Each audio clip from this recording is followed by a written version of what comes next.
Ok, então me coube falar um pouco sobre o fechamento do líquen periprotético. Acerca dessa apresentação, eu não tenho nenhum conflito de interesse. E o fechamento do líquen periprotético, eu vou fazer uma pequena introdução, uma pequena e rápida introdução. Em 2009, anualmente se faziam 210 mil cirurgias cardíacas valvares, trocas cirúrgicas valvares nos Estados Unidos.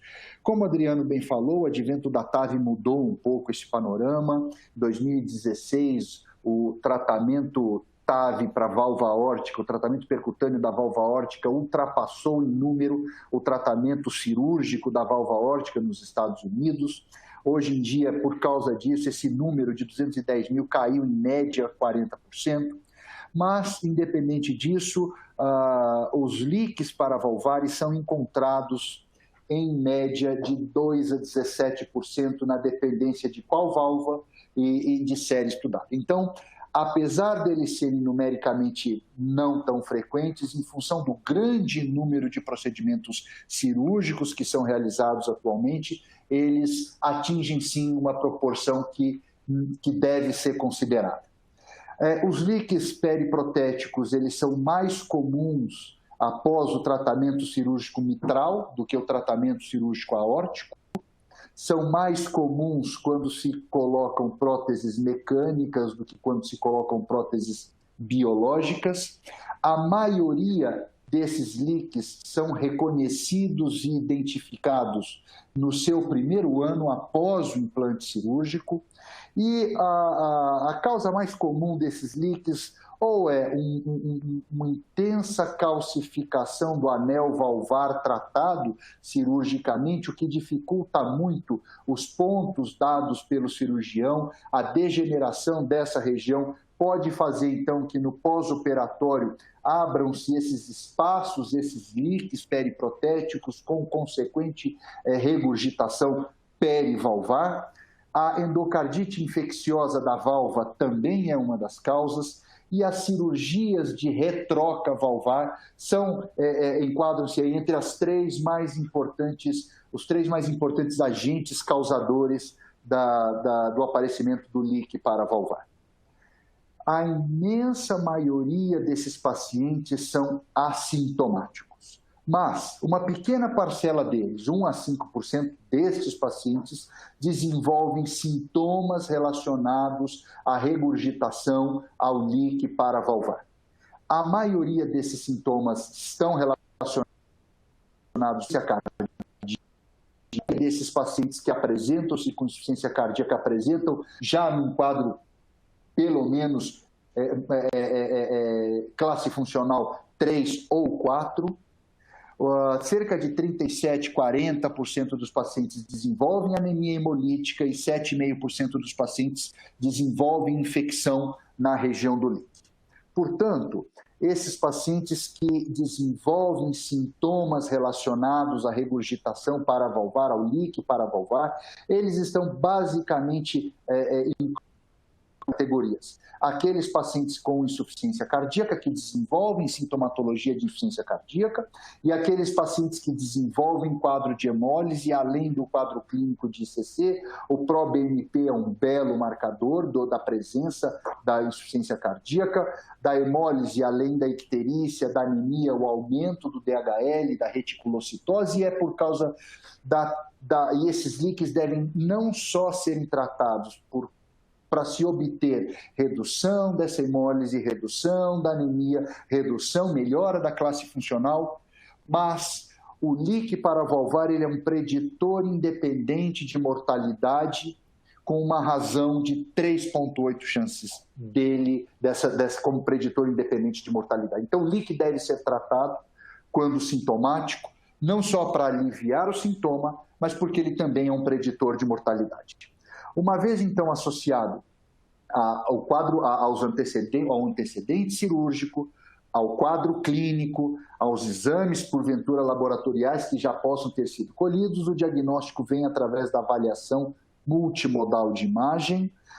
principalmente do eco transesofágico, tridimensional e algumas vezes da angiotomografia, mas no caso do tratamento percutâneo do líquido, diagnóstico e do tratamento percutâneo do líquido, o eco transesofágico e tridimensional ele passa a ter um papel fundamental e primordial, e eu jamais vou me atrever a falar qualquer coisa específica disso, tendo a doutora Miriam aqui conosco.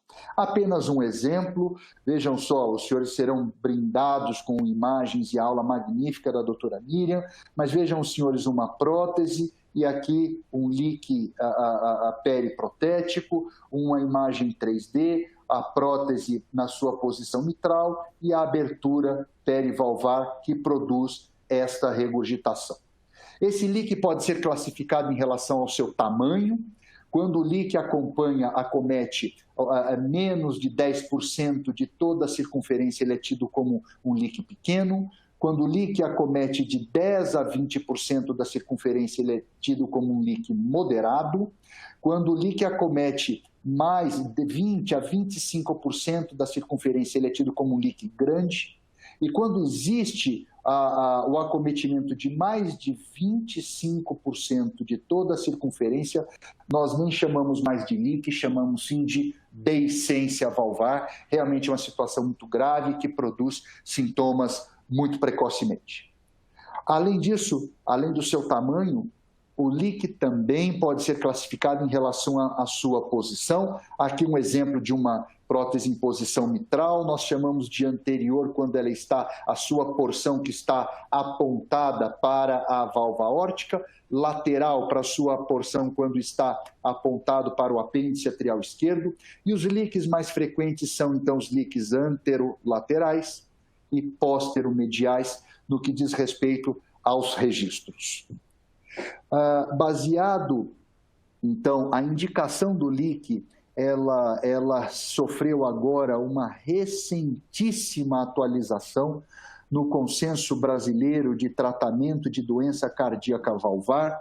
Esse consenso havia sido publicado em 2017 e na data de ontem, exatamente ontem, esse consenso foi atualizado e novamente publicado e esse consenso mostra que recomenda que para o paciente que é sintomático, que tem anemia hemolítica, o tratamento ideal seria o tratamento cirúrgico.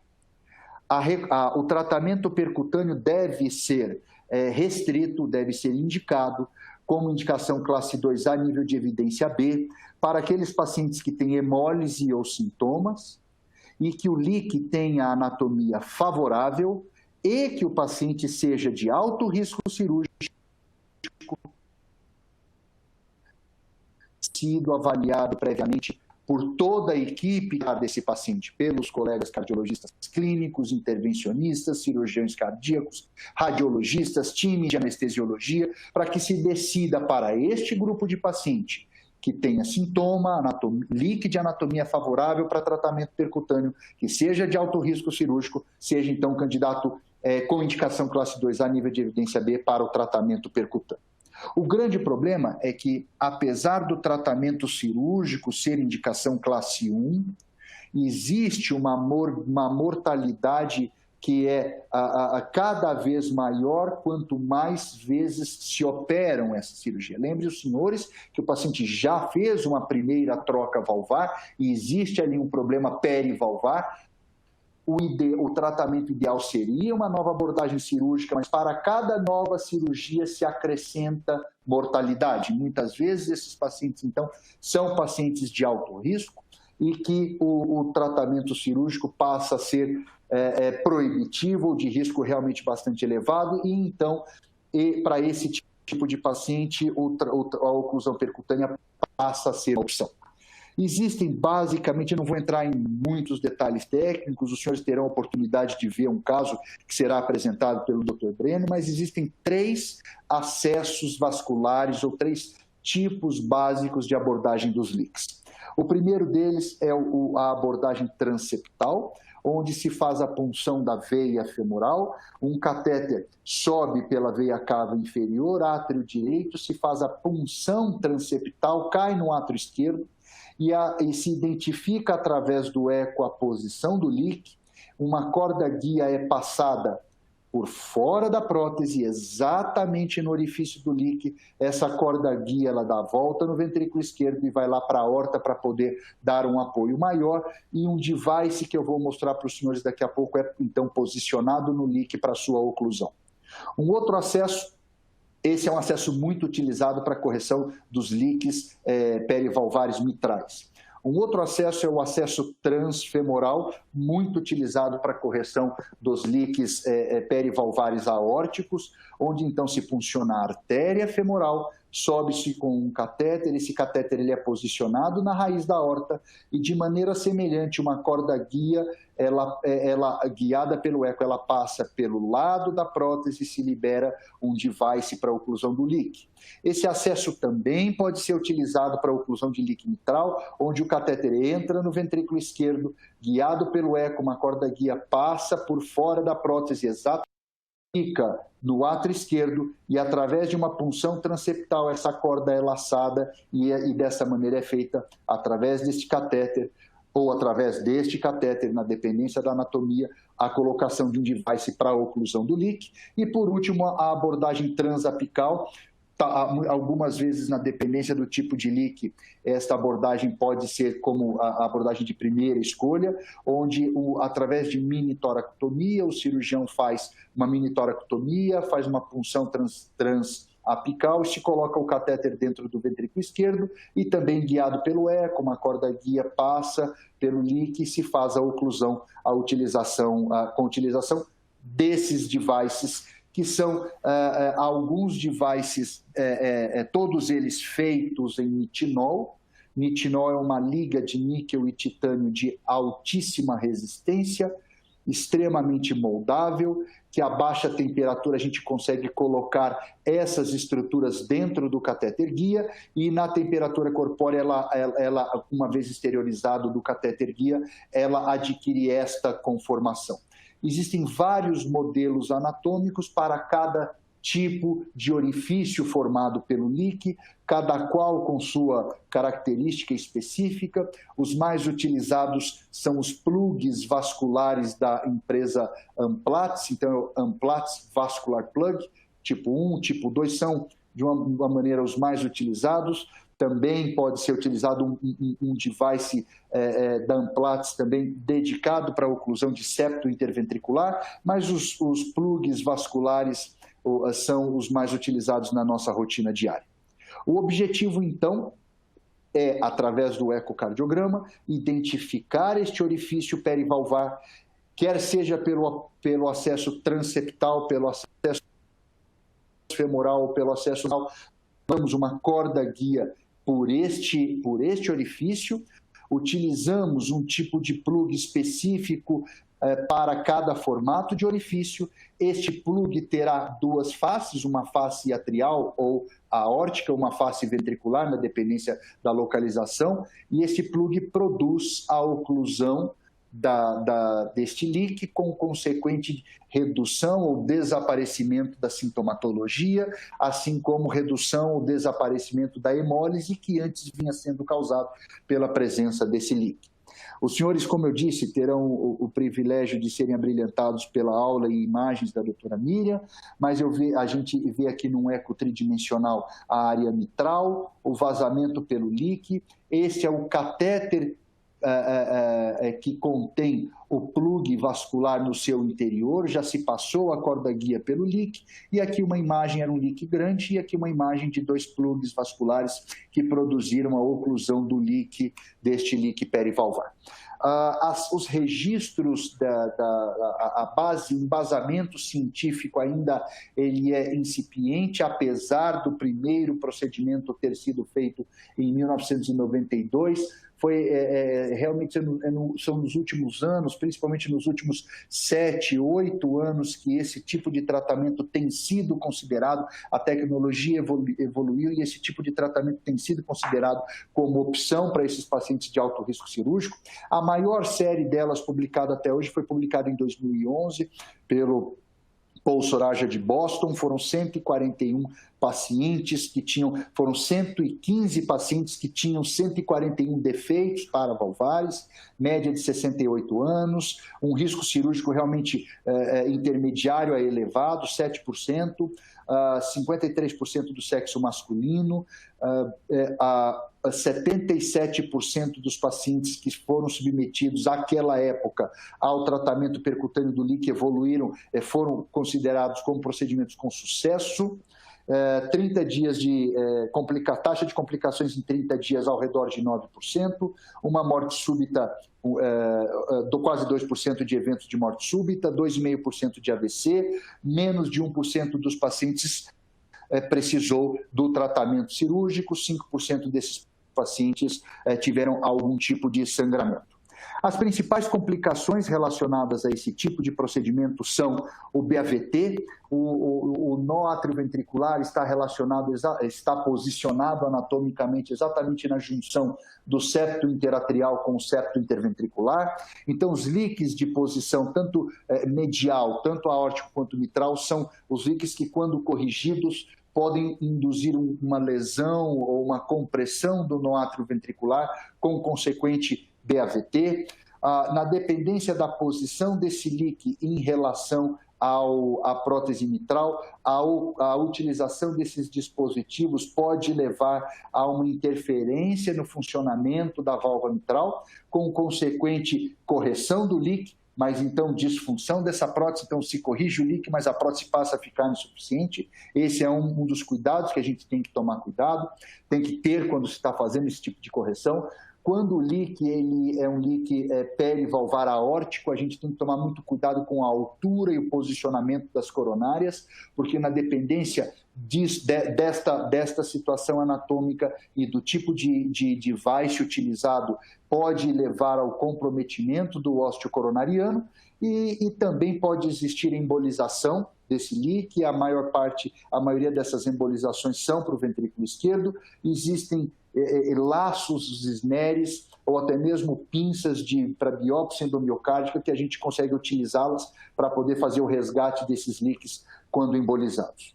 Eu já estou finalizando, mas eu não posso deixar de falar um pouco sobre o LIC paravalvar na época, nessa fase que nós estamos, da utilização das próteses para tratamento da estenose valvar aórtica percutânea.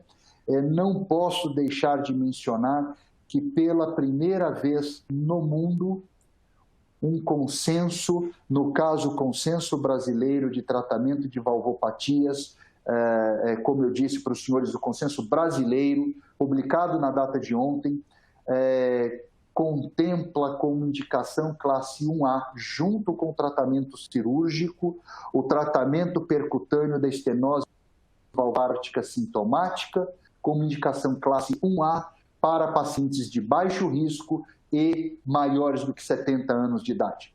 Então, foi exatamente o ganho de expertise e a evolução tecnológica que faz com que esta modalidade de tratamento tenha crescido gigantescamente, de maneira exponencial, mas lá nos seus primórdios, no início da sua utilização, a válvula subdimensionada, a válvula mal posicionada, ou intensa calcificação dos folhetos valvares eram os responsáveis pelo aparecimento após o tratamento percutâneo da válvula aórtica de um LIC paravalvar. Infelizmente, este LIC paravalvar está relacionado, após o tratamento percutâneo da válvula aórtica, está relacionado também com mortalidade, porém, a utilização do eco transesofágico, do eco 3D, da angiotomografia, do ganho de experiência e de novas tecnologias imbuídas nas próteses fizeram com que realmente, ao longo do tempo, o LIC paravalvar sofresse redução substancial, onde no primeiro trabalho que comparou o tratamento percutâneo da prótese valvar aórtica com o tratamento cirúrgico, publicado em 2011, que fez com que, através desse trabalho, o Partner 1 ganhasse o FDA para a utilização da TAV em pacientes de elevado risco cirúrgico, tinham naquela série quase que 7% de LIC paravalvar maior ou igual a 3 cruzes. E agora, o recente publicado em 2019, o Partner 3, tratamento em pacientes de baixo risco, produziu um leak paravalvar maior do que 3 cruzes em menos de 1%. Então, realmente, o ganho de expertise, o conhecimento melhor dessa tecnologia permitiu uma redução substancial do leak paravalvar neste grupo populacional. Eu encerro por aqui a minha apresentação. Eu não, obviamente, não me atrevo, em hipótese alguma, em adentrar na imagem ecocardiográfica, que os senhores terão a oportunidade de ter com a doutora Miriam, e eu não entrei em grandes detalhes técnicos, porque o doutor Breno vai poder mostrar para os senhores um caso, e eu fico à disposição depois para a gente poder debater e responder qualquer tipo de questão que, porventura, possa aparecer. Mais uma vez, muito obrigado pela oportunidade. Eu fico aqui à disposição. Adriano, Raquel, a palavra está com vocês. Muito obrigado, doutor Mariani, pela excepcional exposição. Foi uma introdução assim, muito bem-vinda para quem está assistindo, porque cobriu todas as áreas no que diz respeito à indicação, identificação, de como tratar um leak paraprotético. Então, queria agradecer muito o seu tempo, o seu conhecimento em dividir conosco essa sua apresentação. Então, o doutor Mariano vai continuar conosco, né, para perguntas e respostas no fim. Então, quem tiver interessado, quem quiser participar, a gente tem uma barra inferior chamada PIR, que é perguntas e respostas. Vocês podem mandar para nós suas sugestões, comentários, perguntas a respeito especificamente desse assunto. A próxima palestrante, a doutora Miriam, como o Marcelo Vieira disse, é uma doutora Miriam muito experiente, ecocardiografista, com mais de 20 anos de experiência, uma grande expert em ecocardiograma com reconstrução tridimensional.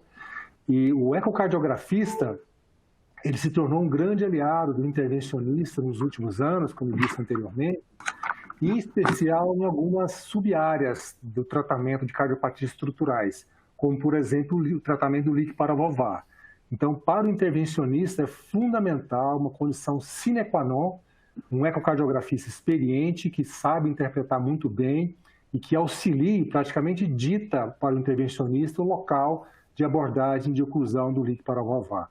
Então, a gente vai ver agora o papel fundamental da imagem do ecocardiograma durante o procedimento, durante o reconhecimento, classificação e durante o tratamento percutâneo do fechamento do leak paravalvar. Doutora Miriam, muito obrigado mais uma vez e a palavra é toda sua. Bom, boa noite a todos. É um grande prazer estar aqui com vocês. Inicialmente quero agradecer o convite, o honroso convite da Philips, de estar participando desse simpósio de um assunto tão importante, tão interessante, e agradeço muito as palavras gentis do Marcelo, também a apresentação do Adriano, também o que o Mariane já comentou sobre o eco, aumenta mais a nossa responsabilidade agora. Tudo ok agora? Excelente. Obrigado, amiga. Ótimo, obrigada. Então, dentre todas as cardiopatias estruturais, sem dúvida nenhuma, essa em especial, a correção, o fechamento do leak periprotético é o cenário onde o eco pode exercer, assim, acho que o maior protagonismo, né? A gente tem visto em todas as sessões que eu tenho acompanhado, tido todas aí da Philips, que tenho aprendido bastante. Eu acho que um dos momentos onde o eco tem bastante importância e papel como guia e auxiliar no procedimento é no fechamento periprotético. Por isso que é um assunto tão empolgante, desafiante para nós ecocardiografistas e por isso que acho que está havendo assim, uma sintonia muito grande entre o que a gente fala, o que o Mariane falou do eco e o que eu vou falar agora, sem querer entrar na área específica, né, da técnica do intervencionista, mas muitas das coisas que a gente pode estar falando, às vezes podem mostrar a unidade que existe entre os métodos nessa situação. Falar um pouquinho sobre a introdução, acho que eu vou poder passar de maneira mais rápida, já que o Mariane falou muito bem. O leak periprotético eu não vou me deter no que ele já explicou para a gente, mas em geral as causas principais é por uma deiscência da sutura causada por infecção, ou por calcificação anular, ou pelo tamanho do anel muito desproporcional, um anel muito grande, uma prótese de tamanho pequeno, ou pela fragilidade do tecido no anel, onde a gente vê com muita frequência nos nossos pacientes valvares, submetidos às vezes a inúmeras ou reoperações com muita frequência, e ainda fatores técnicos cirúrgicos que podem ser uma das causas. Como o Mariane já falou, a prevalência no período perioperatório, logo no início, varia bastante, de 5% a 20%, mas no pós-operatório mais tardio a gente encontra com mais frequência a presença do líquido apis próteses em posição mitral, até 17%, e um pouquinho menor a incidência na posição aórtica. E dependendo da magnitude do defeito, pode apresentar-se o quadro clínico mais comum, é a insuficiência cardíaca, ou hemólise, mesmo em defeitos menores. E diante dessa situação de insuficiência cardíaca ou hemólise, é necessária a intervenção, além do fato, como já foi falado na aula anterior, que a presença do defeito periprotético é um preditor de mortalidade, né? Os trabalhos mostram que pacientes com insuficiência periprotética de grau moderado é importante, tem uma sobrevida menor em relacionado com os pacientes sem insuficiência periprotética. E aí existe a possibilidade de duas condutas, né, do manejo desses pacientes. O tratamento cirúrgico, onde a gente também tem visto em trabalhos publicados e na experiência que no tratamento cirúrgico existe um aumento maior da mortalidade, principalmente mortalidade precoce intra-hospitalar, e a reincidência de refluxo periprotético com o procedimento cirúrgico.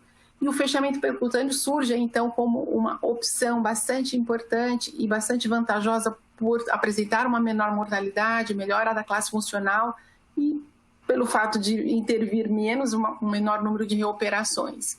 E a gente sabe que o sucesso do fechamento periprotético percutâneo vai depender de muitos fatores. Um deles é a anatomia dos defeitos. Então, a definição desse defeito, das suas características, se eles são irregulares, a morfologia, se são múltiplos, o tamanho, isso é de fundamental importância para o sucesso do procedimento percutâneo. A localização também, né? Existem desafios técnicos no posicionamento do dispositivo oclusor em determinadas localizações, como a gente vai abordar. E ainda existe um problema no nosso meio, às vezes a limitação da disponibilidade dos dispositivos. Não são todos os centros, não são todos os hospitais, mesmo hospitais terciários, que têm disponíveis os dispositivos oclusores, e muitas vezes também não é possível ter disponível as modalidades de imagem, tanto a ecocardiografia como a tomografia, que são fundamentais para a avaliação desses pacientes. Então, a gente pode dizer que o papel do ecocardiograma no fechamento do líquido periprotético pode ser definido em dois momentos distintos. Primeiro, na avaliação pré-procedimento, onde o papel do eco é fundamental para definir qual paciente é apropriado, o paciente ideal, e na avaliação propriamente dita durante o procedimento. E na avaliação no pré-procedimento, o eco desempenha um papel assim primordial, porque ele é capaz de oferecer as informações necessárias para que a gente possa realmente indicar o paciente ideal, o paciente que vai se beneficiar com esse tipo de tratamento. Primeiro, porque o eco pode mostrar com bastante exatidão, principalmente a técnica transesofágica, mais o tridimensional, o número de defeitos, a origem, de onde está ocorrendo a deiscência, a localização mais precisa.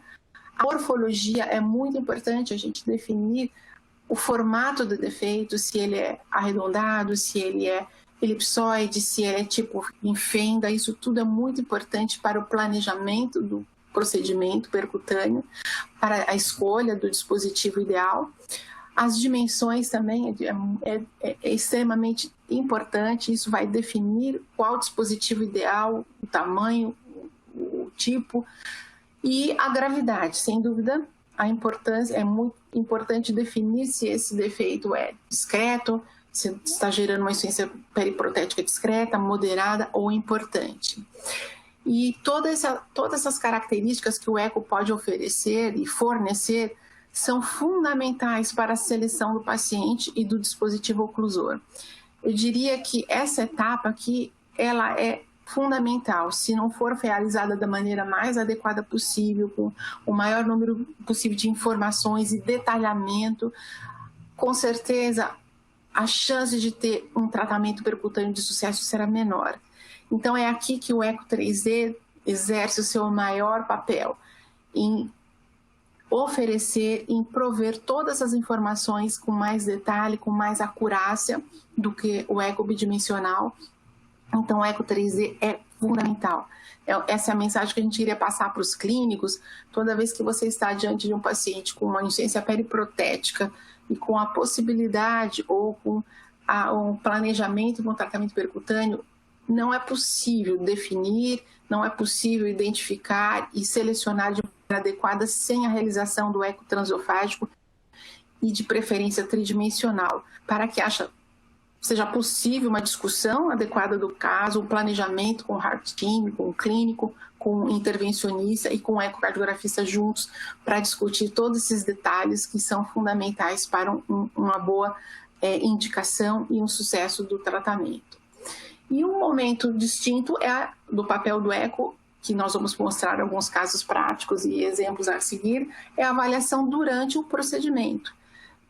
Como o Mariane já comentou, e a gente vai enfatizar um pouco mais, o eco ele é fundamental para orientar e guiar a punção, a punção transeptal, quer seja por o acesso, como já foi falado, femoral, transeptal, ou até o transapical, a cateterização do defeito, ou seja, a certeza de que você está passando o guia e o catéter através do defeito, a localização do dispositivo, o posicionamento e a segurança de que está no local certo para que ele seja liberado. Tudo isso o eco tem uma importância muito grande como guia do procedimento. E, por fim, a avaliação dos resultados e também de possíveis complicações.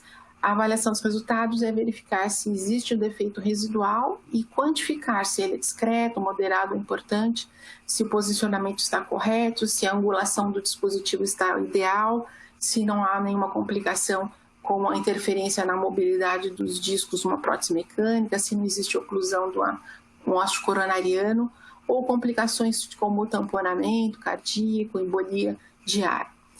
Então, para exemplificar, a gente vai mostrar aqui alguns casos, falando um pouquinho do líquido periprotético na prótese em posição mitral. A gente sabe que, para o ecocardiografista, a avaliação de prótese já é um grande desafio. Diferente da válvula nativa, as próteses ela apresentam por si só vários motivos para artefatos, Dependendo do tipo, nas próteses mecânicas geram muito mais ruídos, artefatos, sombras e reverberações, mas uma prótese biológica também, se ela é calcificada, se ela é muito espessada, ela também vai gerar esses artefatos que vão atrapalhar não só na análise morfológica, mas como na quantificação do grau da insuficiência periprotética devido a essa interferência dos artefatos. E o eco transtorácico, por si só, ele não é capaz de definir exatamente se existe ou não uma disfunção tipo um leak periprotético. O fato de um eco transtorácico dizer que não existe uma insuficiência periprotética e não definir o grau ou dizer que não é o suficiente. Toda vez que a gente tem suspeita clínica de uma disfunção de uma prótese, quer seja disfunção por tipo esterótica ou insuficiência central, periprotética, o eco transesofágico é uma indicação clássica e é mandatória. Esse é um exemplo de uma paciente que tinha sido submetida a uma troca valvar, uma prótese biológica mitral, e vocês veem aqui na primeira imagem, espero que vocês estejam vendo em movimento, um eco transtorácico mostrando uma prótese biológica em posição mitral, um átrio esquerdo bastante aumentado, e a gente verifica que a imagem não é das mais adequadas. No corte apical, 4 câmaras, a gente vê essa prótese biológica, o mato esquerdo aumentado, e a gente verifica aqui no mapeamento de fluxo a cores uma presença de uma regurgitação que aparentemente não parece tão importante, apenas um jato, e a origem não fica muito bem exata, mas sugere que seja periprotética por ser originária junto ao anel mitral. É realizado o eco transofágico, que é a indicação clássica diante de uma disfunção de uma prótese, e vejam que o eco transofágico já mostra uma imagem muito mais nítida, por ser uma prótese mitral, a proximidade com o esôfago favorece muito a definição de uma imagem mais clara, e aqui a gente vê a presença de 2 jatos regurgitantes, né? Já acrescenta a imagem do transtorácico, 2 jatos regurgitantes que se originam na região do anel, ou seja, considerando uma periprotética, considerando assim, definindo como insuficiência periprotética, do grau, a princípio, moderado. É realizado aqui a imagem com eco transofágico tridimensional, as imagens tridimensionais mostram a imagem em phase, a visão cirúrgica, onde a gente vê a presença de uma prótese, aqui o anel, as linhas de sutura, os folhetos, e vejam que muitas vezes o eco transofágico, mesmo tridimensional, mostra umas falhas, umas áreas de descontinuidades que a gente chama de dropout. Apenas a presença desses dropouts, somente isso, não é o suficiente para definir que é aqui a localização da insuficiência periprotética, porque muitas vezes são imagens que se formam e não são correspondentes ao defeito propriamente dito. Então, é fundamental para definir a presença de um refluxo periprotético pelo tridimensional a imagem com Doppler colorido. Vejam que aqui a gente vê a imagem da prótese vista pela face atrial, aqui tem a posição da válvula aórtica, e vejam nitidamente a presença de 2 orifícios, né, regurgitantes, periprotéticos, que nós vamos falar em definição de localização, usando marcadores anatômicos. Se a válvula aórtica está aqui, aqui é a região anterior. O apêndice atrial esquerdo não foi englobado nesse volume tridimensional, mas nós colocamos normalmente a posição lateral aqui, medial. Então, vejo 2 refluxos na posição de 2 e 11 horas. E a imagem tridimensional volumétrica, a gente mostra os defeitos agora, com certeza, confirmados já pela imagem com Doppler colorido. A gente consegue localizar aqui 2 defeitos relacionados à região anterior. Aqui nessa posição a válvula aórtica está para baixo, então aqui a região anterior e posterior. E como é que a gente faz essa comunicação com o médico, com o colega intervencionista? É muito importante que essa comunicação seja precisa da localização do defeito, para que exista uma segurança, uma facilitação do procedimento. Esse diagrama mostra aqui as imagens que a gente consegue obter com o eco transofágico bidimensional, multiplanar. Vejam que a dificuldade e o desafio que é apenas com o eco bidimensional, através de vários planos que a gente faz o mapeamento, ou, na verdade, vai fazendo um rastreamento de 0 até 180 graus, a gente tenta localizar, e muitas vezes com 2D, o eco transofágico 2D, é possível localizar.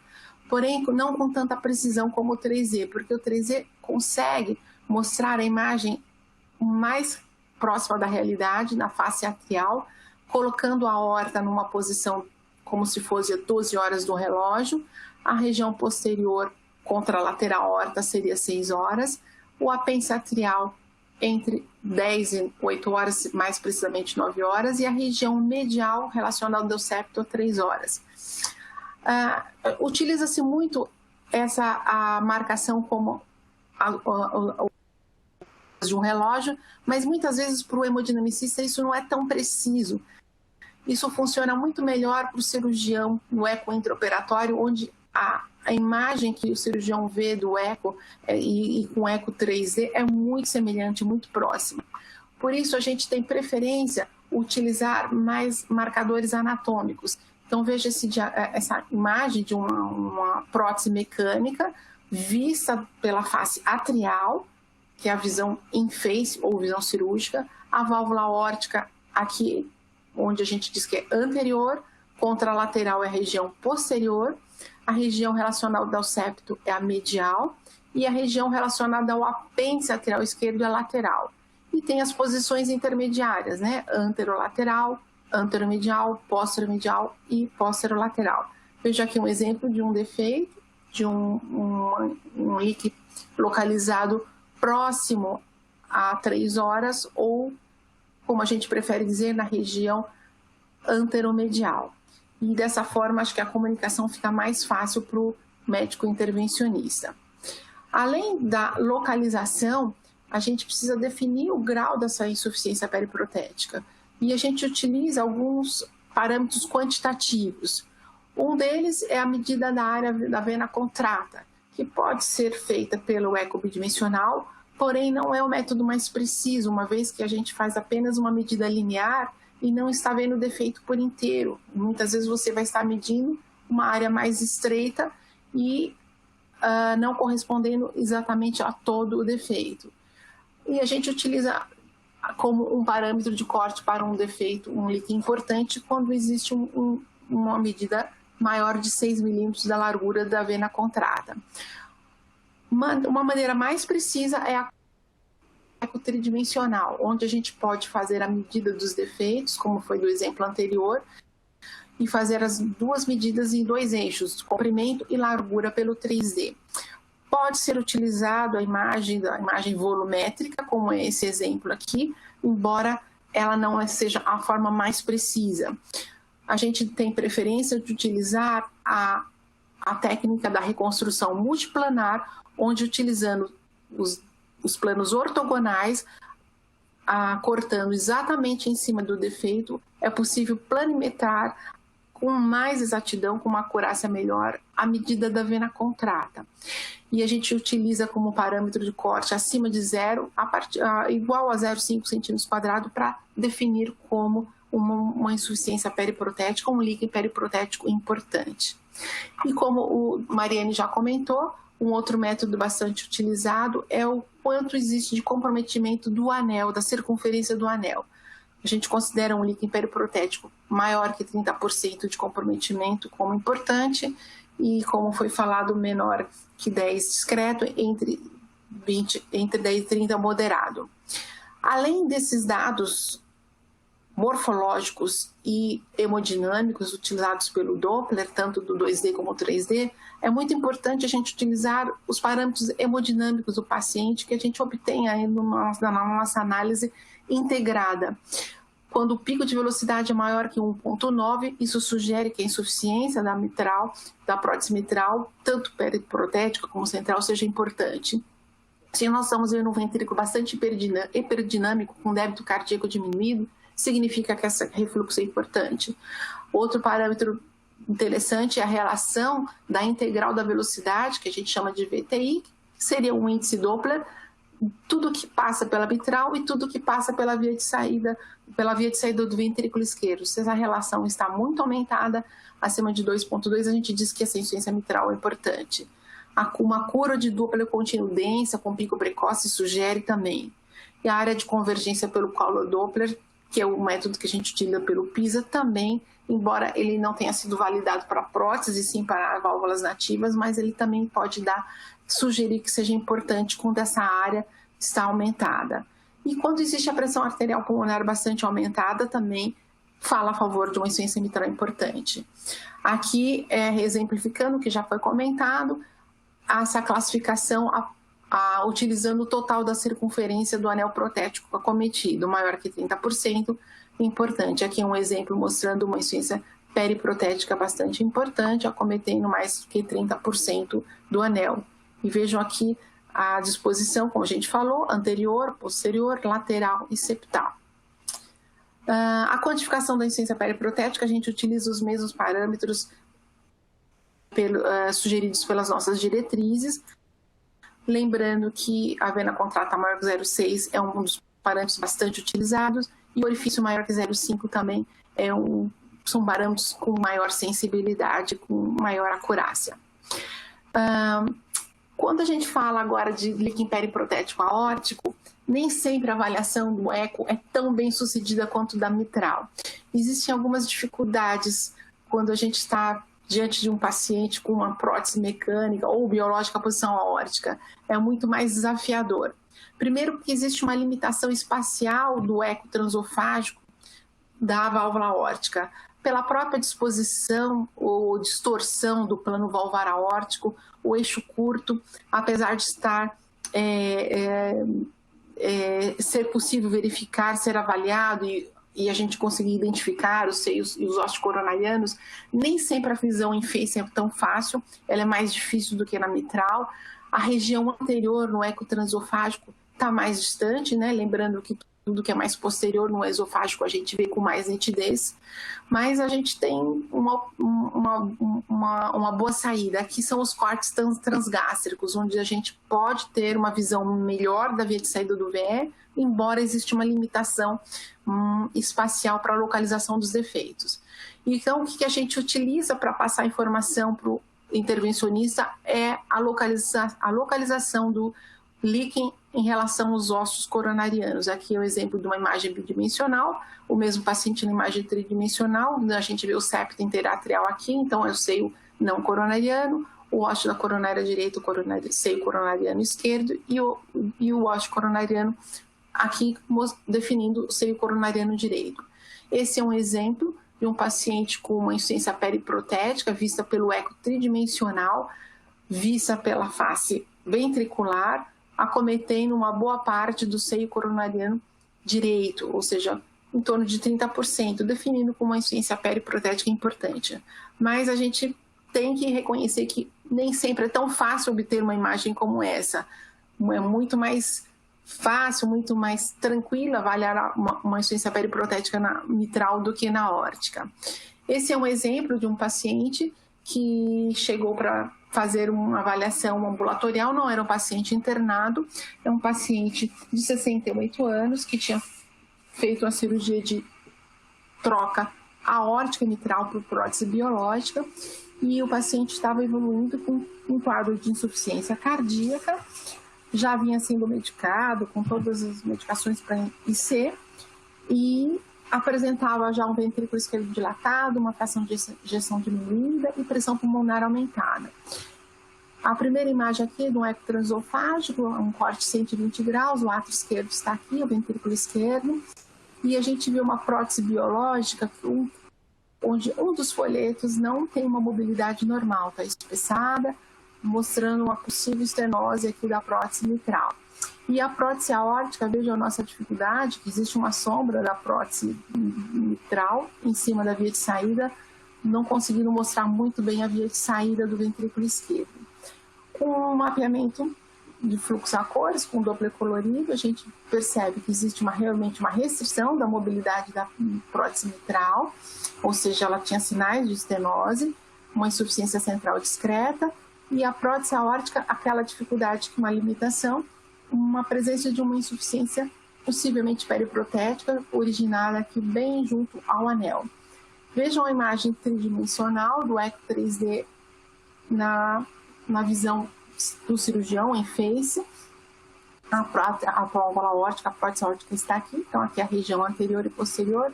Vejam que dois dos folhetos dessa prótese mitral estão imóveis.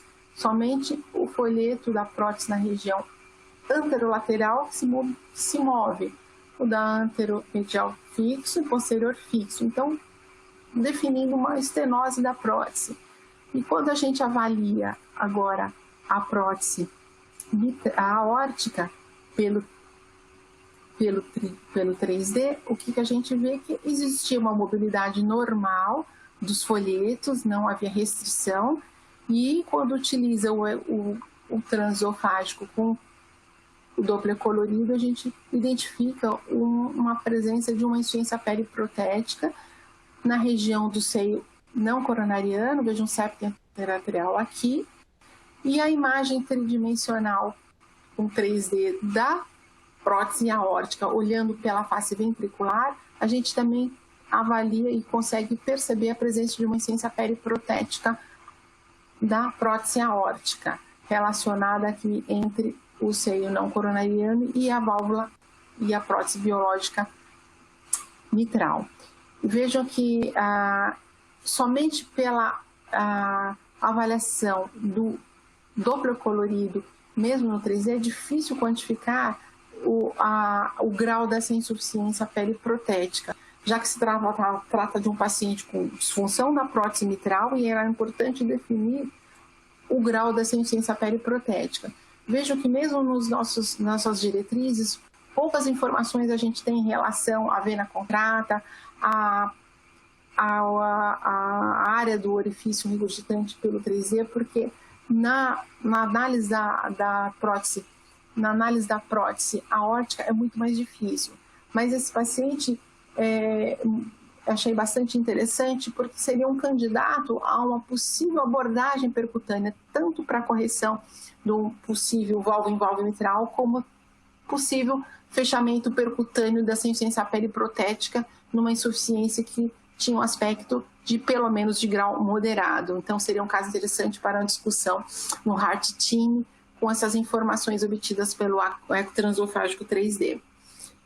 E partindo agora para a segunda parte, né, no cenário agora já da avaliação do eco no periprocedimento, é interessante a gente ver o eco como uma parte integrante do procedimento, porque ele tem um papel fundamental, não só na seleção do paciente, como a gente falou, mas como na facilitação do procedimento, como guia do catéter, como guia do fio-guia e na avaliação dos resultados.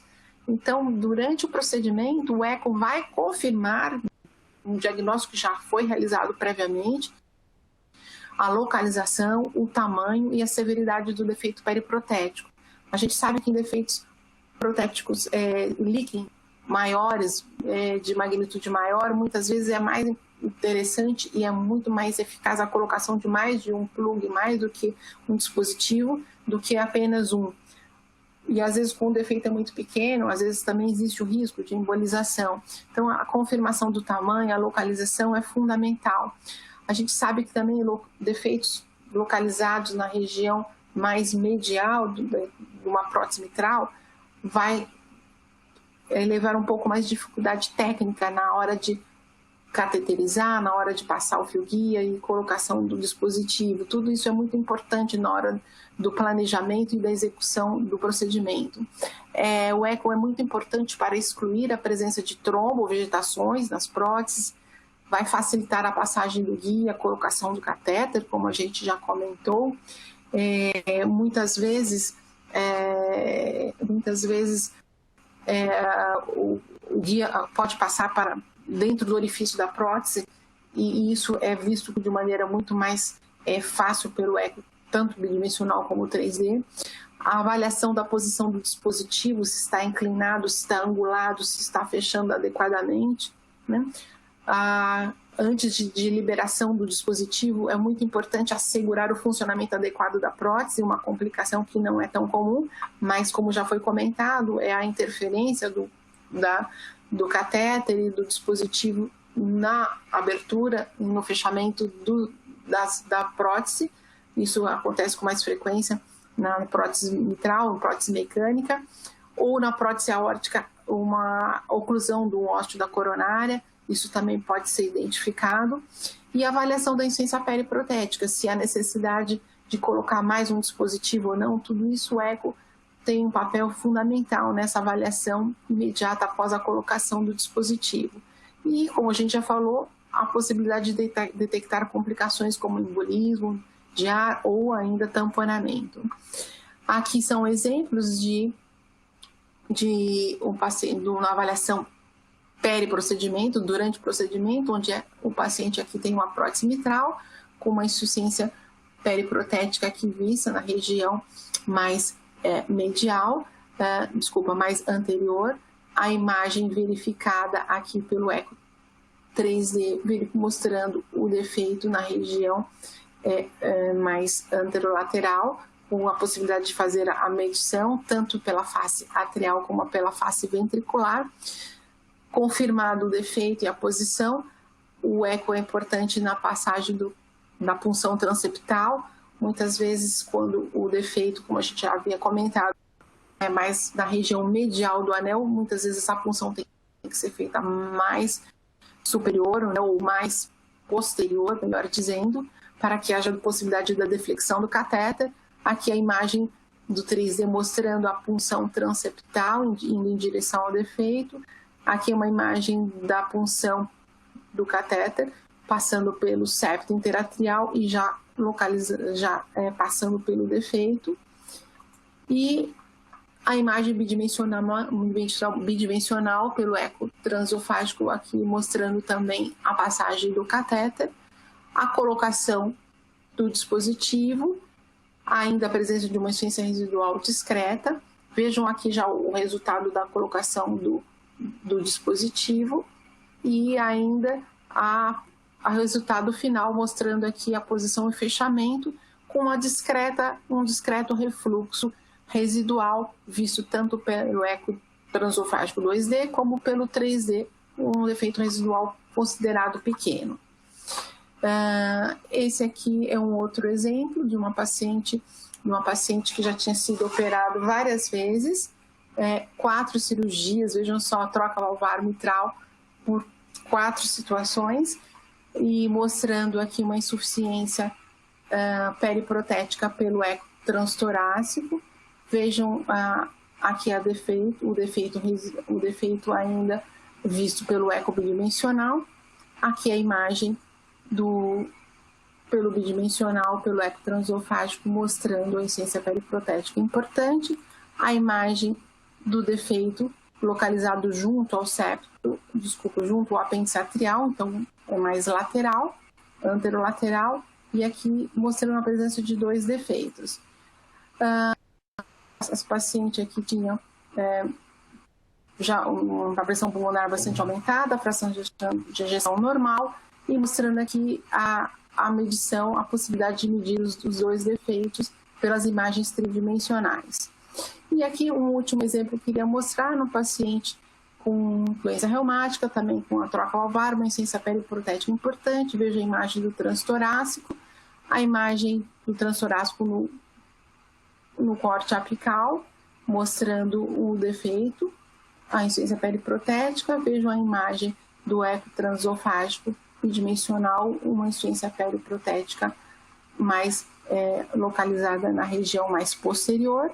Vejam aqui um exemplo, o mesmo paciente, na obtenção das imagens, e vejam o defeito na região posterior, tá? A válvula aórtica está aqui, então a região posterior, e a imagem do 3D com um Doppler colorido, confirmando a presença do defeito na região mais posterior do anel protético mitral. E vejam aqui a imagem estática, a confirmação do defeito, o paciente com a medição do defeito e a possibilidade de fazer o procedimento com a definição do defeito com maior precisão. Aqui é só para mostrar que existe a possibilidade das imagens de fusão quando existe um software, um programa, um navigator da Philips, onde você consegue fazer a fusão das imagens do eco 3D, ao mesmo tempo com a fluoroscopia, com a imagem do eco 2D com o Doppler colorido, e localizar e mostrar de uma maneira mais precisa para o intervencionista a localização do defeito, e aqui já com o dispositivo colocado. E, para terminar, falando da importância da ferramenta da impressão tridimensional, onde é possível fazer um planejamento muito mais adequado, onde a gente pode fazer um planejamento com a definição dos defeitos. Vejam a impressão aqui do 3D, e aí fazer um planejamento com um Heart Team de uma forma mais precisa, onde com certeza os resultados seriam muito melhores. E aqui, só para finalizar, não vou me deter, mas mostrando que existe a possibilidade de fazer outros métodos, como a tomografia, tanto o eco 2D como o 3D e a fluoroscopia, e as vantagens de cada um dos métodos, sendo que o eco 3D apresenta uma resolução bastante positiva, bastante satisfatória em todas essas etapas do tratamento, como tanto na avaliação pré, como durante o procedimento. E lembrando que a tomografia também ela é possível utilizar quando o eco transesofágico não é adequado ou não foi possível e aí você pode também ter a tomografia para definição do número de defeitos, a localização, o formato, e ajudando um planejamento mais adequado. Era isso que eu queria compartilhar com vocês e agradeço a oportunidade. Muito obrigado, doutora Miriam Pardi, pela apresentação, pela brilhante apresentação. Uma apresentação muito esclarecedora, tanto para o especialista quanto para o não especialista, e queria parabenizar e também agradecer essa apresentação. Essa apresentação com o microfone aberto. Pronto. Então, pelo adiantar da hora, eu gostaria de perguntar se o Breno já conseguiu compartilhar a sua apresentação, Breno.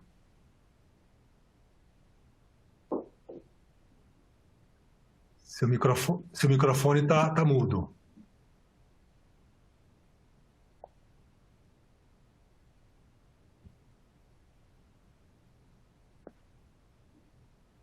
Seu microfone acho que está mudo, Breno. Você está me ouvindo?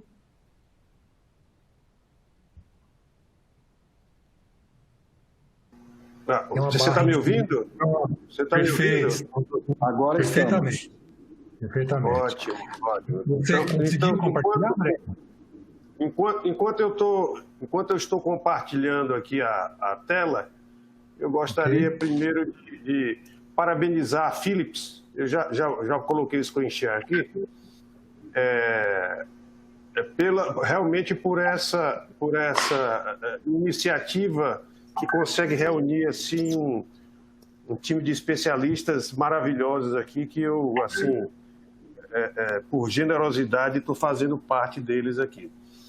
Depois dizer para o Marcelo que agradecer as palavras dele e dizer assim que só quem o conhece é capaz de entender o quanto ele pode ser assim, eu vou repetir a palavra, generoso, e tanto nas palavras quanto também no difundir o seu conhecimento. Dizer que o eco aqui no hospital foi assim fundamental quando se precisou iniciar o programa de estrutural, como deve ser em outros hospitais do país também. Eu estou fazendo, já fiz screen share aqui, eu não sei o que escolho, quer compartilhar, já escolhi a tela toda do computador e já pedi para compartilhar aqui. Agora é aguardar um pouquinho para ver se entra aí. Vocês estão conseguindo ver alguma coisa? Ainda não, Breno. Ainda não.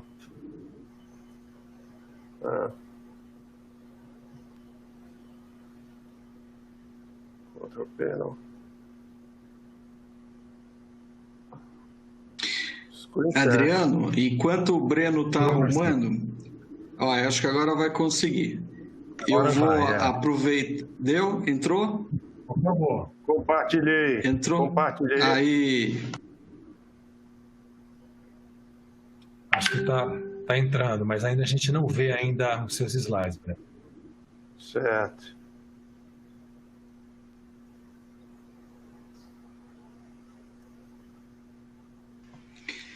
Adriano, enquanto o Breno vai arrumando, eu queria dirigir uma palavra a você, que é uma questão que você sempre teve um cuidado muito especial. Qual é a questão do tempo de fluoroscopia, Adriano, com relação a um procedimento como, por exemplo, o fechamento de leak periprótese, que você pode ter um tempo de escopia alto? Como é que você vê essa questão do tempo de fluoroscopia com relação à radiação em procedimentos que são um pouquinho mais longos, como, por exemplo, o mitraclip e pode ser o fechamento de leak periprótese? Como é que você vê essa questão? É uma ótima pergunta, Marcelo. A radiação, tanto para o intervencionista quanto para o ecocardiografista, em procedimentos prolongados, a dose de radiação pode ser uma dose de radiação significante. Entretanto, a gente toma todos os cuidados, evidentemente, para que a dose de radiação para o paciente, os operadores e o ecocardiografista seja minimizada. Então, os aparelhos hoje, por exemplo, a gente pode citar o aparelho da Philips, que a gente tem aqui no Einstein. a dose de radiação para a equipe multiprofissional, ela é reduzida em aproximadamente até 30% comparado com os aparelhos de outras companhias. Então, a gente tem visto claramente, principalmente em angioplastia coronária, sim, em angiocoronariografia, que o Azurion, com o aparelho novo da Philips, ele reduz grandemente a radiação em torno de 30%. Isso é bem palpável, a gente consegue ver isso. Agora, a grande vantagem do ecocardiograma transesofágico nesses procedimentos de MitraClip e leak paravalvar é que a gente não faz tomada de cine, de gravação. Então, é basicamente uma dose de fluoroscopia. Então, a dose de fluoroscopia é grandemente menor do que uma dose de gravação. Mas, de qualquer forma, evidentemente, são procedimentos de longa duração, que a gente tem que tomar realmente um cuidado a mais no que diz respeito à proteção radiológica para o operador, ecocardiografista, que é um assunto muito pouco comentado, né? E também para o paciente, evidentemente. Sem dúvida, Adriano. Eu vou aproveitar enquanto o Breno está arrumando a apresentação, eu queria fazer uma pergunta ao Mariane e à Miriam.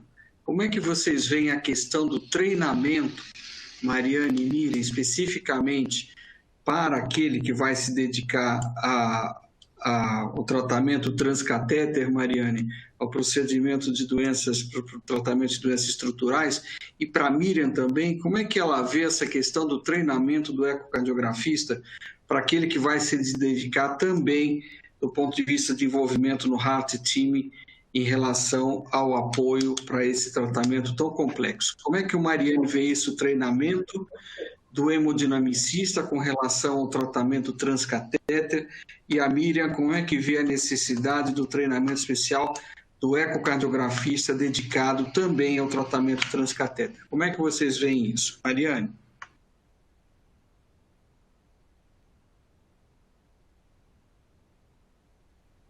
Ela é uma formação longa, né? Então, depois de formado, nós vamos precisar fazer os 2 anos de cardiologia clínica, depois 2 anos de cardiologia clínica, depois 2 anos de cardiologia intervencionista. E, infelizmente, Marcelo, no nosso país, os grandes centros formadores de cardiologia intervencionista são oriundos do serviço público de saúde. De tal maneira, e, infelizmente, o serviço público de saúde ele não contempla o tratamento tratamento percutâneo das doenças estruturais, em sua grande maioria. Então, a quantidade de procedimentos a que o jovem intervencionista, durante a sua formação, ele é exposto, infelizmente, ela fica aquém daquela formação que realmente ele precisa. De tal maneira que, mesmo nos Estados Unidos, que tudo se contempla no que diz respeito ao tratamento, tanto nos Estados Unidos quanto aqui no nosso país, nós entendemos que se faz necessário um período adicional de treinamento dedicado, focado a esse tipo de abordagem, como, por exemplo, o tratamento percutâneo das oclusões coronarianas crônicas, ele é um exemplo. O tratamento das doenças valvárias, tratamento percutâneo, tanto da estenose aórtica quanto da mitral, e o tratamento estrutural, o tratamento da correção percutânea do leak paravalvar. Então, infelizmente, os nossos serviços de formação de cardiologia intervencionista, eles ficam um pouco aquém por causa não da limitação dos serviços, mas por causa da limitação do que o serviço público oferece para o tratamento. Por isso, Marcelo, a gente aqui no Einstein, você sabe bem, este ano a gente tem a primeira turma, nós temos 2 fellows, nós criamos exatamente esta especialidade, que seria a possibilidade de um ano adicional em intervenção cardíaca complexa e pesquisa, para oferecer àqueles que acabaram agora a cardiologia, o treinamento em cardiologia intervencionista, possam focar e se dedicar naquilo que o sistema público de saúde não os oferece, na tentativa de expô-los com mais frequência a esta modalidade de tratamento, porque, Marcelo, são tratamentos que denotam, que requerem expertise elevada, por isso se faz necessário um treinamento mais focado, um treinamento mais dedicado. Muito bom, Mariane. Breno, conseguiu conectar? Eu acho que já está quase lá. Tá bom. Nós temos aqui uma pergunta no chat, Marcelo. Manda abraço. Uma pergunta para o ecocardiografista, doutora Miriam. Doutora uma pergunta do Abdus Fares, Hospital Samaritano. Como ajustar o ganho do Collor num ecocardiograma transesofágico 3D para não sub- ou superdimensionar a planimetria do leak paravalvar? Essa é a pergunta que eu sempre recebo em todas as vezes que a gente está discutindo esse assunto, né, nos congressos, onde existe esse questionamento. Realmente, quando você utiliza o Collor 3D, existe essa grande dificuldade de ter certeza que você está delimitando, que você está delineando exatamente o orifício. Eu concordo que a imagem do 3D volumétrica, aquela que você faz a estimativa da área exatamente na imagem volumétrica com 3D, pode gerar muito erros de superestimação, porque muitas vezes você não tem um mosaico bem definido. No exemplo que eu trouxe, o mosaico estava muito claro, mas não é sempre assim. Existem diferenças enormes de um exame para o outro, de qualidade de imagem, a qualidade dos cortes transesofágicos, porque a gente sabe que para ter uma imagem bem definida do 3D, é necessário ter uma imagem ótima, excelente do 2D, e nem sempre é possível. Então, quando você não tem essa definição, como no exemplo que eu mostrei, daquele primeiro, de 2 orifícios, né, 2 líquens, um às 2 horas, outro às 11 horas, onde eu pude delimitar, eu não faço. Então, eu utilizo apenas a reconstrução volumétrica, onde você utiliza os planos ortogonais e aí você diminui o ganho do 3D e tenta delimitar, desenhar apenas o mosaico para não superestimar. Mas eu concordo que muitas vezes é quase que impossível se a qualidade da imagem não é boa. Então, a dica é diminuir o ganho, conseguir a melhor qualidade possível da imagem e utilizar a técnica da reconstrução, né, multiplanar, onde a precisão é um pouco maior. E só falando um pouquinho da primeira pergunta do Marcelo, em poucas palavras, a cardiopatia ou as cardiopatias estruturais para a gente é algo novo, que a gente está tentando ir, né, até implementar na instituição, mas o que é necessário é que o médico, o ecocardiografista, tenha uma experiência maior no eco transesofágico, no eco 3D e nas patologias do dia a dia, que são essas insuficiências periprotéticas que a gente vê com bastante frequência, infelizmente, né, na nossa instituição, por ser um hospital cirúrgico, onde o volume de pacientes valvários é imenso, pacientes com várias cirurgias, várias reoperações ao longo da vida. Mas eu acho que o que falta para um treinamento mais eficaz é um número maior de procedimentos. Quanto maior o número de procedimentos, os trabalhos mostram, né, que a curva de aprendizado é diretamente proporcional ao número de procedimentos. Quanto mais vezes a gente tiver a oportunidade de acompanhar e estar junto com o intervencionista, maior vai ser a nossa capacidade e a nossa experiência nessa modalidade de avaliar as cardiopatias estruturais. Excelente, Miriam. Muito obrigado. Então, a gente vai agora convidar o Breno, ele conseguiu se conectar rapidamente. Ele tem uma missão de nos mostrar um caso para ilustrar toda essa nossa discussão nessa noite. Breno, com você. Obrigado, Adelo.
Breno, dá uma checada no seu som. Vocês estão ouvindo? Marcelo, você está ouvindo o Breno? O meu microfone está ligado. Está ouvindo Agora sim, Breno? Breno. Agora sim. Agora sim. Opa. Então Breno, se você puder voltar ao primeiro slide, acho que para todos, ó. Ótimo. O que nós...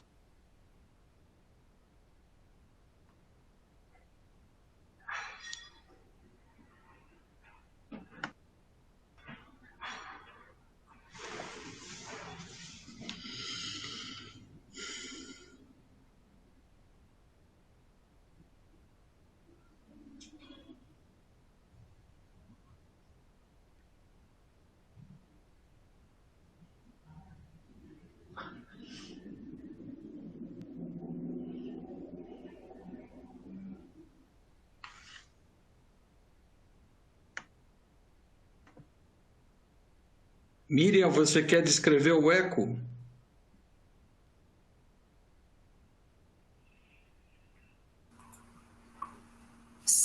Deixa eu só aumentar aqui a minha imagem. É um eco transesofágico, a gente está vendo aqui uma prótese mitral, num corte 4 câmaras. A imagem agora está parada, mas... Te chamou a atenção a mobilidade dos folhetos? Não, parece boa, né? Sim, agora estou vendo a mobilidade dos folhetos preservada, né? E talvez mostrasse alguma coisa em torno do anel, mas eu não consegui ver nessa imagem nenhuma deiscência. O anel lateral te pareceu que haja talvez uma descontinuidade? Vamos ver. Pois é, pode ser. Agora com o Doppler, né, com um Doppler colorido, a gente vê nitidamente uma insuficiência, né, na origem ali no anel, né, onde o Marcelo sugeriu a descontinuidade, ou seja, uma insuficiência periprotética importante. Né? O aspecto, uma boa dica, né, Miriam? Talvez seja fazer sempre a imagem biplanar, do ponto de vista 2 planos, em que a gente possa fazer a rotação. Isso acrescenta muita informação, tanto do ponto de vista do eco bidimensional quanto do colorido. Né? Sim. E lembrando que a gente não valoriza tanto a área do fluxo regurgitante no átrio, mas a vena, né? O orifício regurgitante. Quando o Breno voltar com o som, Breno, é com você, tá? Você consegue me ouvir, Marcelo?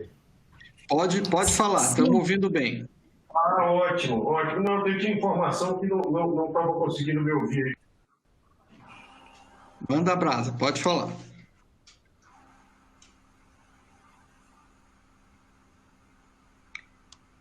Miriam, faz a descrição do anel para a gente, o que você achou? Algum local de descontinuidade? Sim, a gente vê então aqui a prótese biológica na face atrial ou em face. Como para a gente definir o que é anterior e posterior, a gente precisaria estar vendo a posição da válvula aórtica, né, que é o que nos orienta, o que é anterior, e o apêndice atrial esquerdo. Com a imagem parada, eu tenho um pouco de dificuldade de dizer. Agora sim, a gente vê um apêndice atrial à esquerda, me parecia que o defeito, o líquen estava na região mais anteromedial. Você concorda, Marcelo? Sim. Posso aproveitar essa imagem e fazer uma pergunta intrigante para os nossos hemodinamicistas? Mariane, Breno, acho que você está vendo a imagem, Adriano, posso perguntar a vocês sobre os dispositivos com relação ao fechamento, porque a gente vê claramente que existe uma descontinuidade em meia-lua, não é? O que vocês acham dos formatos dos dispositivos disponíveis hoje para o fechamento desse leak periprotético semilunar? O que vocês acham? Vocês acham que dispositivos mais dedicados, de forma mais semilunar, são necessários? Qual a impressão de vocês? O que você acha, Adriano? Quer falar? Não, pode. Marcelo, Breno, veja bem, eu vou até mostrar depois uma foto, mas assim, existem como o tratamento é antigo, mas nunca não se desenvolveu tanto. E hoje o que nós temos assim, para tratamento de defeitos semilunares são os AVP3. Os implantes vascular 3, eles se adaptam melhor a essa forma. Evidentemente que o desenvolvimento, o surgimento de outros dispositivos pode melhorar a performance. Tem um outro fator também, é que esses defeitos geralmente são tunelizados. Você achar um dispositivo que consiga suprir, assim, que consiga encaixar com essa diversidade de anatomia vai ser muito difícil, sabe? Atualmente, a preferência nossa é pelo AVP3, que tem esse formato que se adapta mais a esses defeitos mais semilunares, assim, maiores. Não sei o que Breno, você acha. Como é que você escolhe o tamanho, Breno? Você prefere superdimensionar o dispositivo? Às vezes você tem dispositivo quadrado, dispositivo retangular. Você costuma superdimensionar com o risco de ocluir algum elemento móvel da prótese? Como é que você faz a escolha? Exato, Marcelo. O risco do superdimensionamento é exatamente esse. Eu acho que não dá para superdimensionar. Primeiro, a gente tem que escolher bem o leak que a gente vai tratar. Nós temos que ver se essa prótese não está muito móvel, não adianta esse ter um elemento que não é um elemento fixador da prótese, e sim de correção do leak paravalvar, do defeito, do vazamento, né?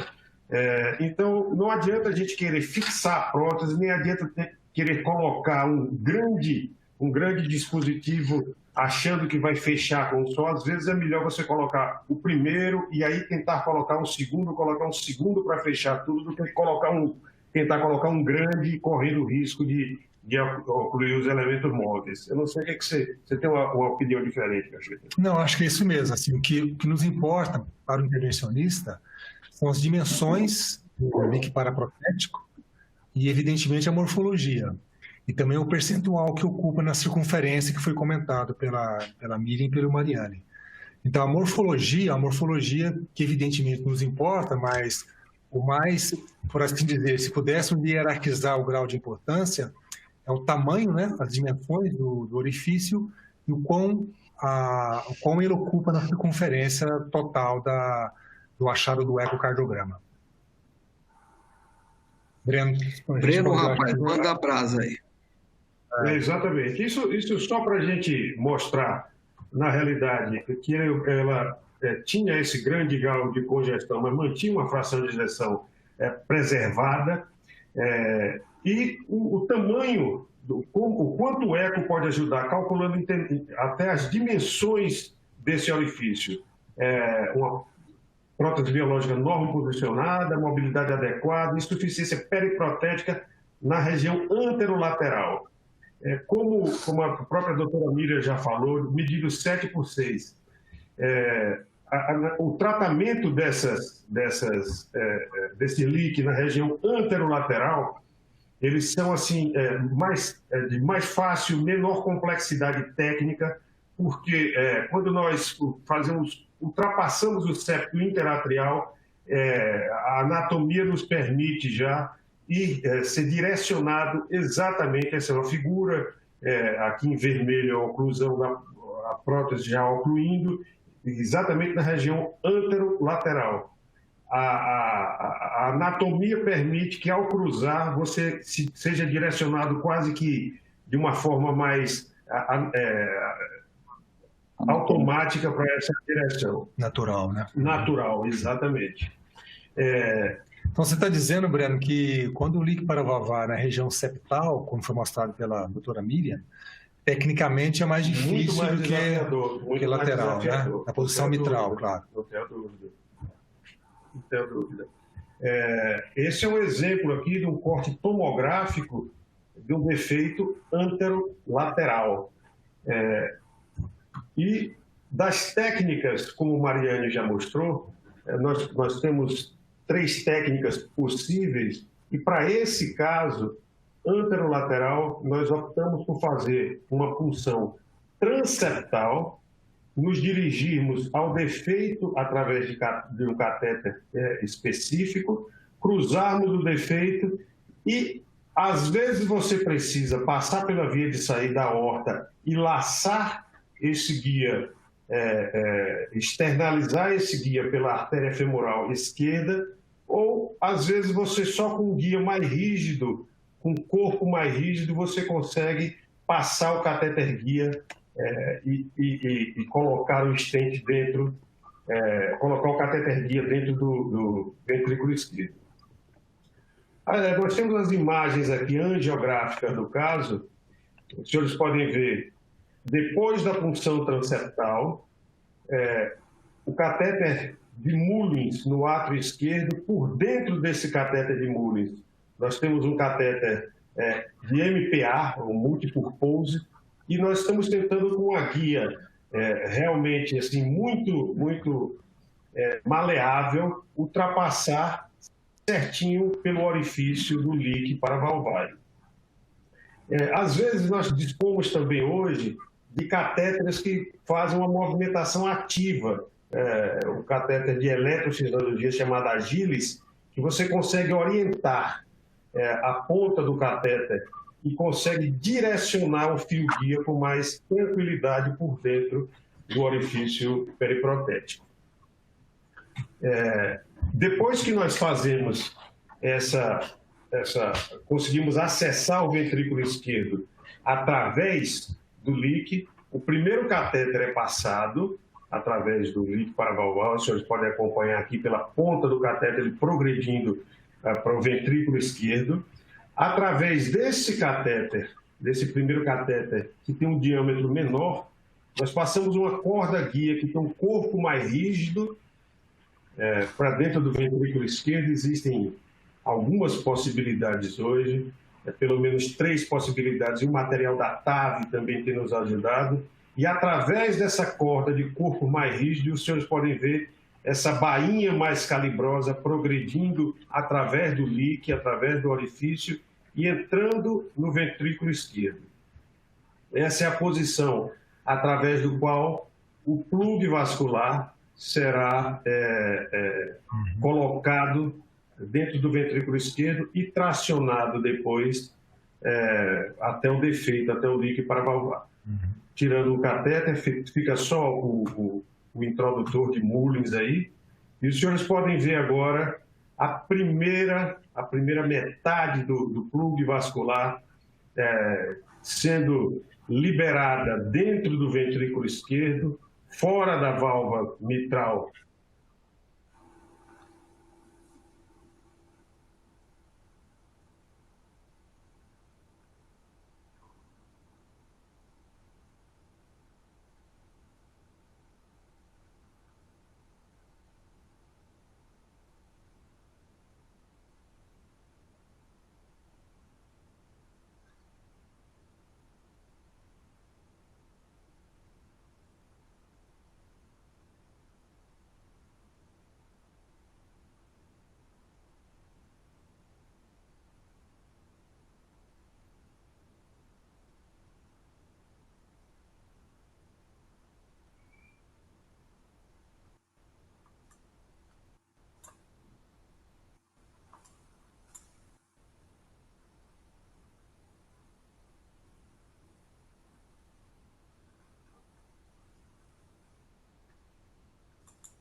Adriano, você está escutando?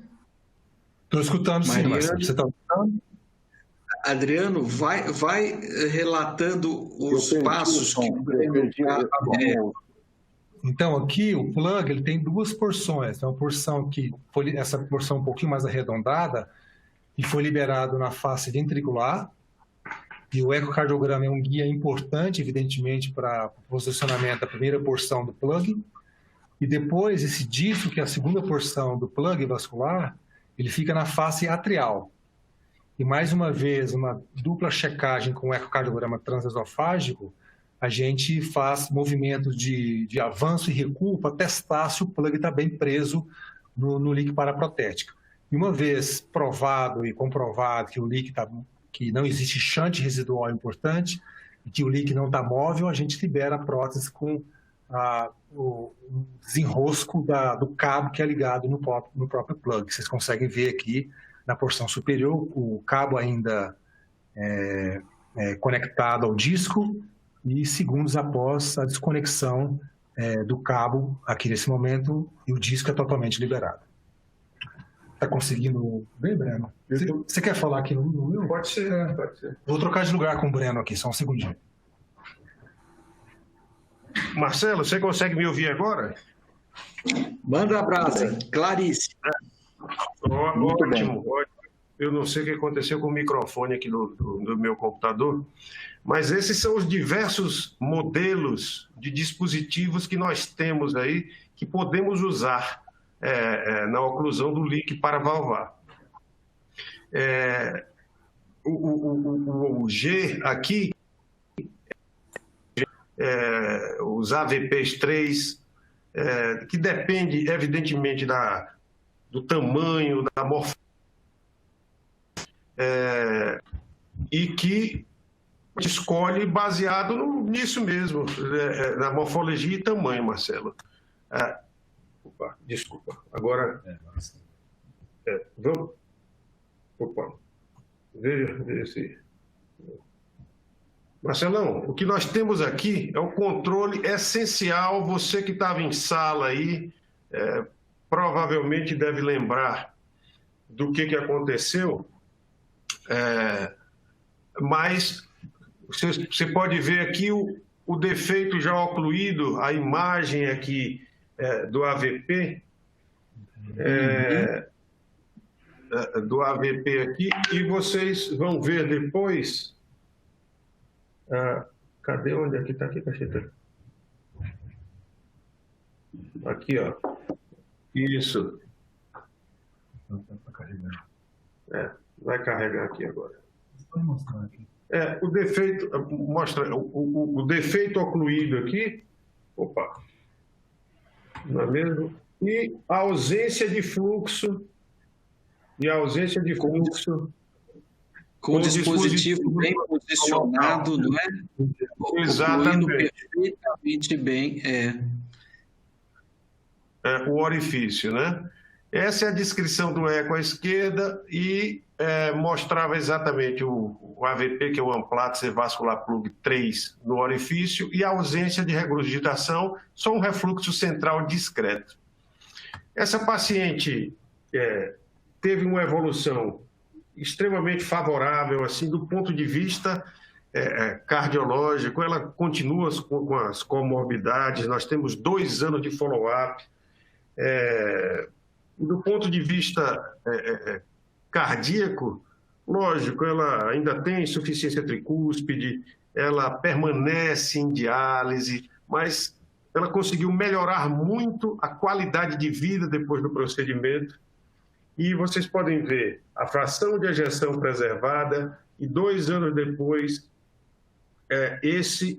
a descrição do eco, uma prótese biológica normo-funcionante ao Doppler, refluxo central discreto e um gradiente máximo de 13 da prótese e médio de 4.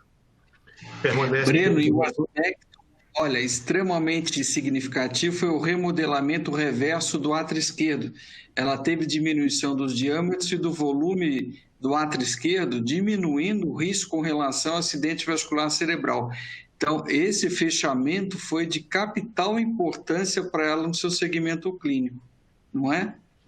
É isso aí. Marcelo, você com as suas observações ecocardiográficas, meu amigo, nos fazem aprender a cada momento aí, sem dúvida alguma. Ela tinha uma FA crônica e ela vem conseguindo controlar um pouco mais o ritmo dela aí, esses dias. Eu gostaria de abrir aí para qualquer comentário, na realidade, e dizer que foi esse caso aí que nós preparamos, trouxemos aí para o dia. Adriano? Marcelo, não sei se pelo adiantar da hora a gente tem alguns minutinhos ainda para discutir ou se... E se a gente... Pode, claro. Podemos?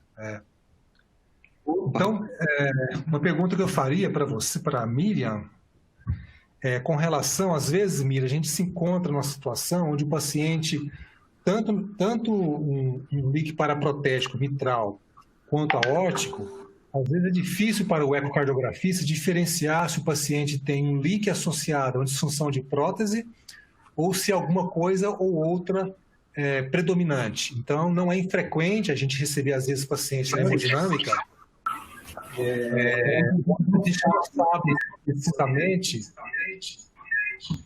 qual é o predomínio da insuficiência, se é periprotética ou se é da disfunção de prótese.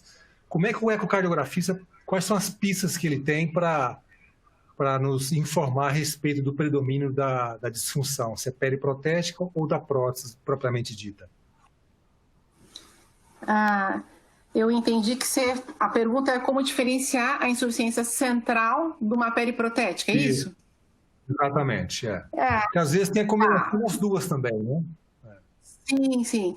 Eu não sei se nas minhas imagens ficou bastante claro ou não, né? Para quem é ecocardiografista, acho que fica mais claro, né? A origem. Por exemplo, no eco apenas 2D, muitas vezes não é possível diferenciar. Como eu comentei, queria reforçar, muitas vezes o eco transtorácico não dá para fazer essa diferenciação. A gente não sabe exatamente a origem, se o refluxo está vindo de dentro do anel, dos folhetos, por degeneração, perfuração, alguma calcificação, endocardite, ou se é em volta, né, no anel de sutura. Por isso que o eco transesofágico é fundamental para definir. Na grande maioria das vezes, o eco 2D é o suficiente para mostrar essa origem, a localização, se é a insuficiência da prótese, como você quis dizer, se é a insuficiência central, que a gente diz, ou se é a periprotética. Mas, sem dúvida, o 3D facilita muito esse nosso trabalho, porque o 3D mostra exatamente a origem, em volta do anel ou dentro. Então, eu acho que no 3D não há dúvida. E eu achei bem interessante esse caso que o Breno mostrou, quando o Marcelo pediu minha opinião, foi para exemplificar aquilo que eu falei. Numa imagem parada, estática, onde a gente viu uns dropouts, eu fiquei um pouco em dúvida saber onde era exatamente o defeito. Se era ali na região tipo em fenda, né, até que a gente discutiu o formato, na região mais anteromedial, ou se era na região anteromedial. Então, por isso que eu digo que é anteromedial ou anterolateral, porque tinha duas imagens sugestivas do defeito nas duas posições. Por isso que é muito importante o ecocardiografista confirmar a localização do defeito com um Doppler. O Doppler, né, colorido tem que ser usado para saber que a origem é daquela imagem que a gente está vendo, né? Então, eu acho que o 3D tira essa dúvida, viu, Adriana? A gente não fica com dúvida com 3D se é central ou se é realmente um leak periprotético. Perfeito. Adriano, posso fazer uma pergunta? Olha, acabou de chegar aqui, bem provocativa para o Mariane. Mariane, está aí? Mariane, olha, perguntaram da Costa Rica para o Mariane, hein?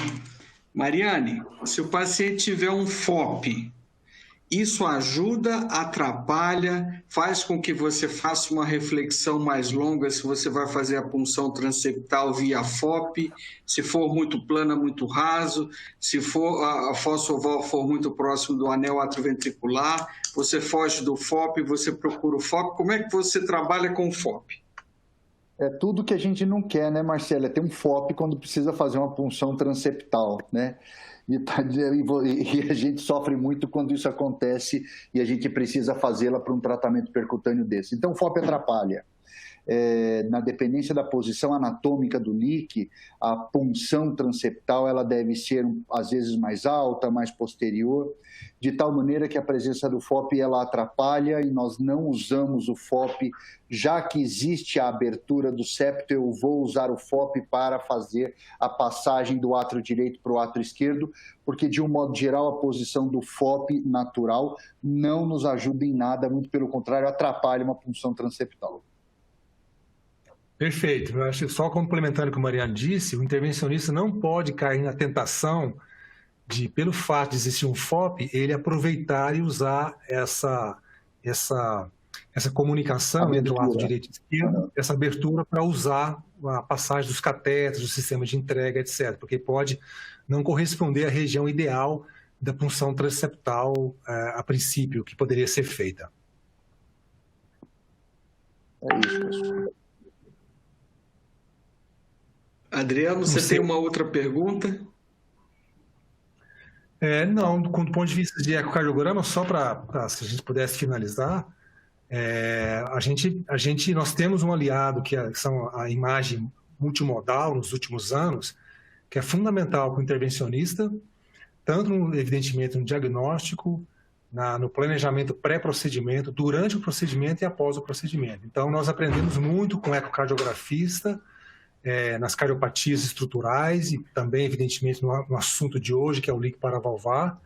E a gente, como intervencionista, é engraçado como a gente tem um aliado com uma imagem, com fluoroscopia, há mais de 60, 70 anos, né, que nós trabalhamos e temos a imagem do angiógrafo como nosso aliado. E mais recentemente, a absorção de multimodalidade de imagem, fusão de imagem, como a Miriam citou, imagem intravascular coronariana para intervenções coronárias percutâneas, e o ecocardiograma transesofágico para a gente está aprendendo ainda muito com vocês, ecocardiografista, mas tem se tornado uma ferramenta fundamental em alguns tratamentos de cardiopatia estruturais. Então essas são as minhas palavras finais, e eu não sei se o Marcelo gostaria de complementar para a gente, ou últimas palavras, Mariane, gostaria de... Pois não.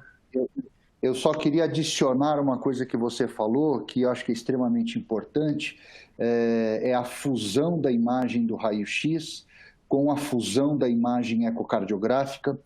Tem um software da Philips que permite isso, e a gente tem a possibilidade de tê-lo aqui no hospital, que é o Eco Navigator, e que, sem dúvida nenhuma, é um apoio espetacular quando se vai fazer este tipo de tratamento percutâneo, quer seja LIC, quer seja o tratamento, o reparo mitral percutâneo, porque realmente ele faz a fusão das duas imagens e nos facilita demasiadamente. Eu queria só encerrar agradecendo mais uma vez essa oportunidade, parabenizando a Miriam, o Breno, e a gente fica sempre à disposição de mais estar junto cada vez mais, que para mim é sempre um grande aprendizado. Muito obrigado a todos. Obrigado, Mariane. Mariane, espetacular. Vamos passar ao Breno e à Miriam para as mensagens finais. E eu também gostaria de agradecer muitíssimo. Foi uma sessão espetacular. Por mim, ficaria 5 horas. E depois do Breno e da Miriam, eu acho que a Raquel vai mandar a mensagem final. Breno. Marcelo, só agradecer mais uma vez, meu amigo. Você consegue assim, ser um visionário. Eu acho que é uma das poucas sessões que conseguiram juntar assim, intervencionistas e ecocardiografistas intervencionistas, né? Merece, acho que, uma sessão em cada congresso. Nós temos muitas afinidades, temos que falar a mesma língua, e essa sessão é um passo grande nessa direção. Novamente, nós temos aprendido no dia a dia com o setor de ecocardiografia aqui, e acho que temos muito a crescer juntos. Muito obrigado aqui, obrigado a você. Miriam, suas últimas palavras? Eu, mais uma vez, quero agradecer a honra do convite de estar com vocês aqui, o Marcelo, os colegas, e dizer que eu sempre fui uma entusiasta dessa parte da anatomia, morfologia. A minha formação foi muito engrandecida pelo aprendizado que eu tive no centro cirúrgico, do eco intraoperatório. Essa correlação anatômica, morfológica da imagem é um aprendizado incrível, né? Tudo que eu sei do eco transofágico, do 3D, se deve muito das imagens que eu via no centro cirúrgico, e agora é uma fase nova que eu estou muito entusiasmada, empolgada em aprender com vocês, com os hemodinamicistas, intervencionistas, a correlacionar as imagens que a gente tem com os procedimentos.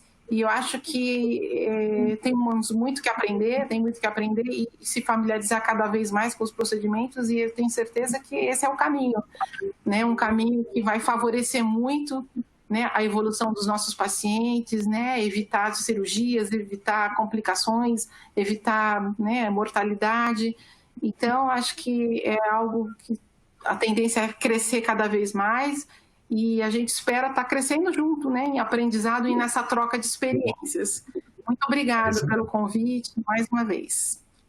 Obrigado a você, né? Marcelo, então, eu queria agradecer a Miriam, o Breno, a Mariane, a você, a Philips, a Raquel, mais uma vez, pelo gentil convite, parabenizá-los por essa iniciativa que é única e passo a palavra a você e, mais uma vez, boa noite a todos. Muito obrigado. Adriano, eu tenho a dizer a vocês o seguinte, que foi espetacular. Eu acho que nesse momento de pandemia que nós estamos vivendo, a gente tem tido uma oportunidade de refazer a faculdade de medicina, né, Adriano? Porque tantos são os assuntos e tantas são as novidades que nós temos. E eu ia te perguntar acho que pelo avançar da hora eu nem vou, sobre uma história filosófica que você me contou a semana passada, mas nem vou deixar para a próxima oportunidade. Então, eu gostaria de agradecer muitíssimo, convidar a todos para a sessão da semana que vem, que vai ser a respeito de MitraClip, que é um assunto realmente da hora do dia, muito importante para o tratamento percutâneo da insuficiência mitral. E passar a última palavra, Raquel, para que ela possa fazer as considerações finais em nome da Philips. Raquel.